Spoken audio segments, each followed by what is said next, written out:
దీపం ఉండగా ఇల్లు చక్కబెట్టుకునేటటువంటి పని చేస్తోంది కాంగ్రెస్ పార్టీ కర్ణాటకలో. డీకే శివకుమార్ ఎట్లా సంపాదించుకున్నాడు, తాను కూడా అట్లా సంపాదించుకోవాలన్నటువంటి కోణంలో సిద్ధరామయ్య రెడీ అయిపోయాడు. ఎందుకంటే అధిష్టానం దగ్గర డీకే శివకుమార్కి పట్టెందుకుందంటే డబ్బులు సంపాదించుకోవడం వల్ల. కాబట్టి అలాగే అన్నటువంటి రూట్లోకి వెళ్తున్నట్టు కనబడుతోంది.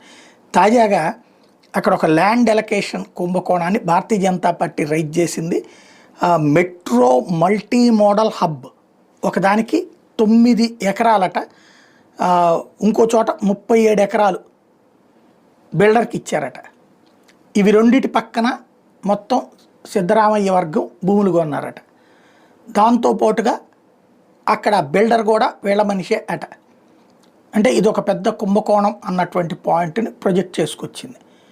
తద్వారా మేబీ ఈ ఇన్ఫర్మేషను డీకే శివకుమార్ బీజేపీకి ఇచ్చి ఉంటాడు. వీళ్ళు ఒకళ్ళకొకళ్ళు శత్రుత్వంతో శత్రువు చేతికి సమాచారం ఇస్తారు. దాంతో ఈ సమాచారం